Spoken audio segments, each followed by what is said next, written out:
ಹಾಗೆ ಈ ಒಂದು ಭೂಮಿಯನ್ನು ರವಾನೆ ಮಾಡಬೇಕು. ಅದು ಎಲ್ಲರ ಮೇಲಿರ್ತಕ್ಕಂಥ ಜವಾಬ್ದಾರಿ.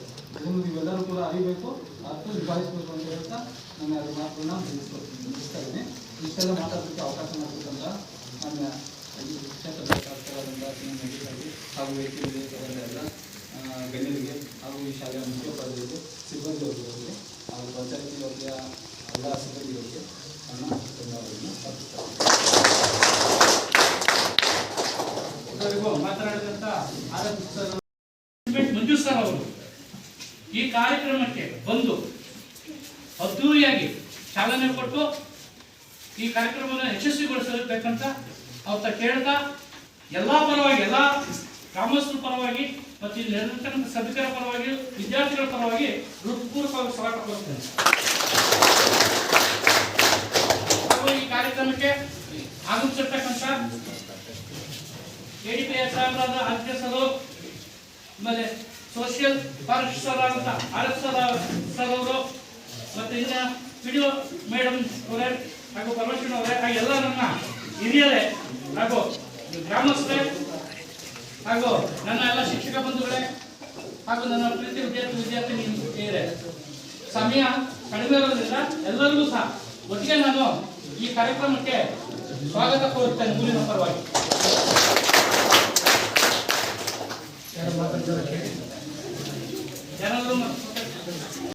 ಬಿಟ್ಟೋಗ್ಬೇಕಾ ಬೇಡವಾ ನಾವು ನೆಕ್ಸ್ಟ್ ಜನರೇಷನ್ಗೆ ಅವ್ರಗಳಿಗೂ ಸಮೇತ ಇಷ್ಟೇ ಒಳ್ಳೆ ಭೂಮಿನ, ಇಷ್ಟೇ ಒಳ್ಳೆ ಪ್ರಕೃತಿ ಸೌಂದರ್ಯನ ನೆಕ್ಸ್ಟ್ ಜನರೇಷನ್ ಬಿಟ್ಟು ಹೋಗ್ಬೇಕು, ಗೊತ್ತಾಯ್ತಲ್ಲ? ಹಾಗಾಗಿ ನಾವೆಲ್ಲರೂ ಕೂಡ ಈ ಪ್ರಕೃತಿಯನ್ನು ಉಳಿಸೋಣ, ಬಹುಮುಖ್ಯವಾಗಿ ನಮ್ಮ ಪರಿಸರವನ್ನ ಚೆನ್ನಾಗಿರ್ಬೇಕು. ನಾನೀಗ ಕೊಡುವಂತ ಚಾಕ್ಲೇಟ್ ನಿಮಗೆ ಕೊಡ್ತೀನಿ ಅಂತ ಇಟ್ಕೊಳ್ಳಿ, ಚಾಕ್ಲೇಟ್ ಪೇಪರ್ ಎಲ್ಲಿಗೆ ಹಾಕ್ಬೇಕು? ಪೇಪರ್ನಾಗ್ಲಿ, ಚಾಕ್ಲೇಟ್ ಪೇಪರ್ನಾಗ್ಲಿ, ಕಸ ಆಗ್ಲಿ ಎಲ್ಲೂ ಕೂಡ ಆದಷ್ಟು ಕೂಡ ಕಡಿಮೆ ಬಳಕೆಯನ್ನ ಮಾಡಬೇಕು. ವಾಟರ್ ಬಾಟಲ್ ಉಪಯೋಗ ಮಾಡುವಂತ ಸಂದರ್ಭದಲ್ಲಿ ಪ್ಲಾಸ್ಟಿಕ್ ಬಳಕೆಯನ್ನು ಸಂಪೂರ್ಣವಾಗಿ ನಾವೆಲ್ಲರೂ ಕೂಡ ನಿಷೇಧ ಮಾಡಬೇಕು. ಪ್ಲಾಸ್ಟಿಕ್ ವಾಟರ್ ಬಾಟಲ್ ಪ್ಲಾಸ್ಟಿಕ್ ಕರಗಕ್ಕೆ ಎಷ್ಟು ವರ್ಷ ಬೇಕು ಅಂತ ಗೊತ್ತಿದೆ ನಿಮ್ಗೆ? ಭೂಮಿ ಮೇಲೆ ಎಷ್ಟು ವರ್ಷ ಬೇಕು ಹೇಳಿ? 100 years. ಎಷ್ಟು? 100 ವರ್ಷ ಆದ್ರೂ ಈ ಭೂಮಿ ಮೇಲೆ ಕರಗಲ್ಲ. ಈ ಭೂಮಿ ಮೇಲೆ ಪೊಲ್ಯೂಷನ್ ಜಾಸ್ತಿ ಆಗುತ್ತೆ, ಹೌದಾ ಇಲ್ವಾ? ಹಾಗಾಗಿ ನಿಮ್ ಜನರೇಷನ್ ನೀವೆಲ್ಲರೂ ಕೂಡ, ಅಂದ್ರೆ ನೀವೆಲ್ಲರೂ ಕೂಡ ಮುಂದೆ ಈ ಸಮಾಜಕ್ಕೆ ಒಂದು ದೊಡ್ಡ ಶಕ್ತಿ ಆಗ್ತಕ್ಕಂಥವ್ರು, ಈ ಸಮಾಜಕ್ಕೆ ಬಹುದೊಡ್ಡ ಆಸ್ತಿ ಆಗ್ತಕ್ಕಂಥವ್ರು ನೀವೆಲ್ಲರೂ. ಮುಂದಿನ ಜನರೇಷನ್ ಬರ್ತಕ್ಕಂಥ ಸಂದರ್ಭದಲ್ಲಿ ಈ ಭೂಮಿ ಇಷ್ಟೇ ಚೆನ್ನಾಗಿರ್ಬೇಕು, ಈ ವಾತಾವರಣ ಇಷ್ಟೇ ಚೆನ್ನಾಗಿರ್ಬೇಕು ಅಂದ್ರೆ ನಾವೆಲ್ಲರೂ ಕೂಡ ನಾವು ಪರಿಸರವನ್ನ ಸ್ವಚ್ಛವಾಗಿ ಇಟ್ಕೊಳ್ಬೇಕು. ಅದ್ರ ಜೊತೆಗೆ ಕಾಡನ್ನ ಹೆಚ್ಚಾಗಿ ಬೆಳೆಸಬೇಕಾಗಿರ್ತಕ್ಕಂಥ ಕರ್ತವ್ಯ, ಜವಾಬ್ದಾರಿ ನಮ್ಮೆಲ್ಲರ ಮೇಲೂ ಕೂಡ ಇದೆ ಅಂತೇಳಿ ಈ ಸಂದರ್ಭದಲ್ಲಿ ಅಂತ ಈ ದೇಶದ ಹೆಮ್ಮೆಯ ಪ್ರಧಾನಮಂತ್ರಿಗಳು ನರೇಂದ್ರ ಮೋದಿ ಅವರು ಒಂದು ಕರೆಯನ್ನು ಕೊಟ್ಟಿದ್ದಾರೆ. ಏನು? ಏಕ್ ಪೇಡ್ ಮಾಕೆ ನಾಮ್ ಅಂತೇಳಿ, ಅಂದ್ರೆ ತನ್ನ ತಾಯಿ ಹೆಸರಲ್ಲಿ ಒಂದು ಗಿಡನ ನೆಟ್ಟಿದೆ. ಗಿಡನ ನೆಟ್ಟ ಮೇಲೆ ಆ ಗಿಡವನ್ನು ಪೋಷಣೆ ಮಾಡಬೇಕು.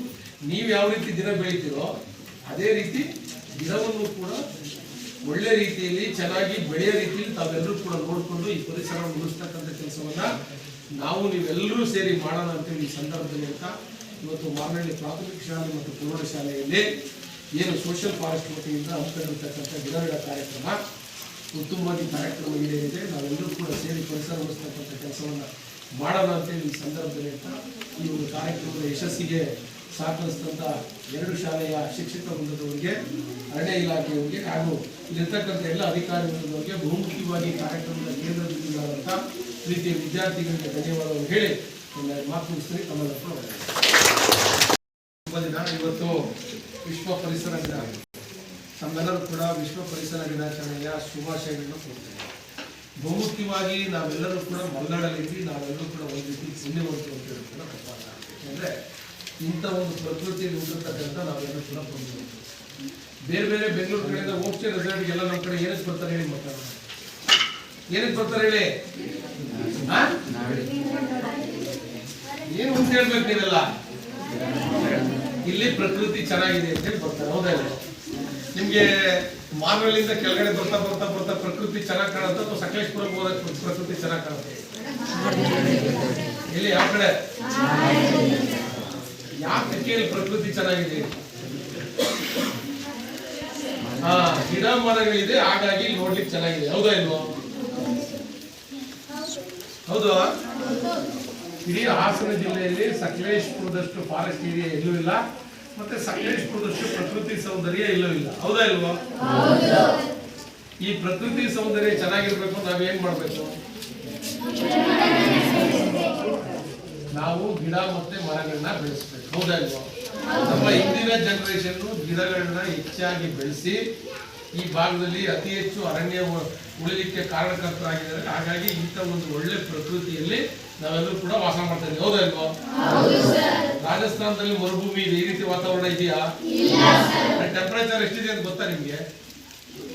ಹೇಳಿ. ಕಲಬುರಗಿಯಲ್ಲಿ ಎಷ್ಟಿದೆ ಗೊತ್ತಾ ಟೆಂಪರೇಚರ್ ನಿಮ್ಗೆ? ಗೊತ್ತಾ ಮಕ್ಕಳ? ಕಲಬುರಗಿಯಲ್ಲಿ ಟೆಂಪರೇಚರ್ 45 ತನಕ ಹೋಗುತ್ತೆ. ಎಷ್ಟು ಹೇಳಿ? ನಮ್ಮಲ್ಲಿ ಈ ಸತಿ 36 ತನಕ ಬಂದಿದೆ, 36, 37 ತನಕ ಕೂಡ ಬಂದಿದೆ.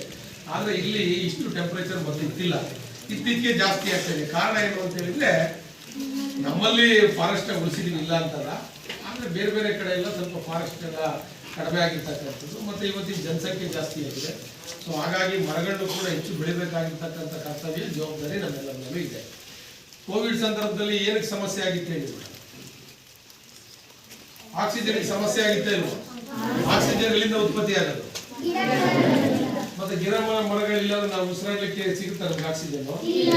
ನೀವೇನ್ ಮಾಡ್ಬೇಕು? ಎಲ್ಲರೂ ಕೂಡ ಫಾರೆಸ್ಟ್ ಹತ್ರ ಕೇಳಿ ಗಿಡ ಇಸ್ಕೊಂಡು ಪ್ರತಿಯೊಬ್ರು ಕೂಡ ತಮ್ಮ ತಮ್ಮ ಮನೆಯಲ್ಲಿ ಗಿಡ ನೆಡ್ಬೇಕು. ನೆಡ್ತೀರಾ? ಇವತ್ತು ಎಲ್ಲರೂ ಕೂಡ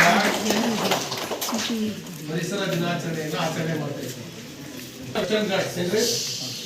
ಪಶ್ಚಿಮ ಘಟ್ಟ ಅಂತ ಹೇಳ್ತಾರೆ. ಪಶ್ಚಿಮ ಘಟ್ಟ ಅಂತ ಹೇಳಿದ್ರೆ ಇಡೀ ಪ್ರಪಂಚದಲ್ಲೇ ಒಂದು ಉತ್ತಮವಾದ ಕಾಡಿರ್ತಕ್ಕಂಥ ಪ್ರದೇಶ.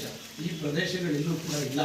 ಈ ಪಶ್ಚಿಮ ಘಟ್ಟ ಇರೋದ್ರಿಂದ ಇಷ್ಟು ಈ ರೀತಿ ಒಂದು ಒಳ್ಳೆ ಕ್ಲೈಮೇಟ್ ಉಳಿಸ್ಕೊಂಡಿದ್ವಿ. ಮತ್ತೆ ಕಾಲಕ್ಕೆ ಮಳೆ ಆಗ್ತಾ ಇದೆ, ಇಲ್ಲಾಂದ್ರೆ ಮಳೆನೂ ಕೂಡ ಆಗಲ್ಲ. ಮಳೆ ಆಗಿಲ್ಲ ಏನಾಗುತ್ತೆ ಅಂತ ಗೊತ್ತಲ್ಲ ನಿಮ್ಗಿಲ್ಲ. ದುಬೈ ಎಲ್ಲ ತುಂಬಾ ಶ್ರೀಮಂತಿಕೆ ಇದೆ, ದುಡ್ಡಿದೆ. ಟೆಂಪರೇಚರ್ ಎಷ್ಟಿದೆ ಗೊತ್ತಿದೆ ನಿಮ್ಗೆ? 6 ತಿಂಗಳು ಹೊರಗಡೆ ಬರಕ್ಕಾಗಲ್ಲ. 50 ಡಿಗ್ರಿ ಬರುತ್ತೆ ಟೆಂಪರೇಚರ್. ಎಷ್ಟೇಳಿ? ಸಮುದ್ರದ ಅಕ್ಕಪಕ್ಕದಲ್ಲಿ ಸೆಕೆ ಇರುತ್ತೆ, ಚಳಿ ಇರುತ್ತೆ. ನೀವು ಆಸ್ಟ್ರೇಲಿಯಾಗೆ ಹೋಗಿ ನೋಡಿ, ಆಸ್ಟ್ರೇಲಿಯಾದಲ್ಲಿ ಸಮುದ್ರ ಪಕ್ಕದಲ್ಲೂ ಕೂಡ ಕೂಲ್ ಇದೆ. ಯಾಕೆ ಅಂತ ಹೇಳಿ? ತುಂಬಾ ಫಾರೆಸ್ಟ್ ಇದೆ ಅಲ್ಲಿ, ಭೂಮಿಗಿಂತ ಹೆಚ್ಚು ಕಮ್ಮಿ ತುಂಬಾ ಫಾರೆಸ್ಟ್ ಇದೆ. ಹಾಗಾಗಿ ನಾವೆಲ್ಲರೂ ಕೂಡ ಒಂದು ರೀತಿ ಪ್ರಕೃತಿ ಸೌಂದರ್ಯದ ಜೊತೆ ಹುಟ್ಟಿದೀವಿ. ನನಗೆಲ್ಲ ಶಾಸಕ ವಿಧಾನಸಭೆಯಲ್ಲಿ ಹೇಳ್ತಾರೆ ನಿಮ್ಮ ಊರು ಸ್ವರ್ಗ ಅಂತೇಳಿ. ನಿಜವಾಗ್ಲೂ ಕೂಡ ಸಕಲೇಶ್ಪುರ ಒಂದು ರೀತಿಯಲ್ಲಿ ಸ್ವರ್ಗ. ಈ ಸ್ವರ್ಗವನ್ನ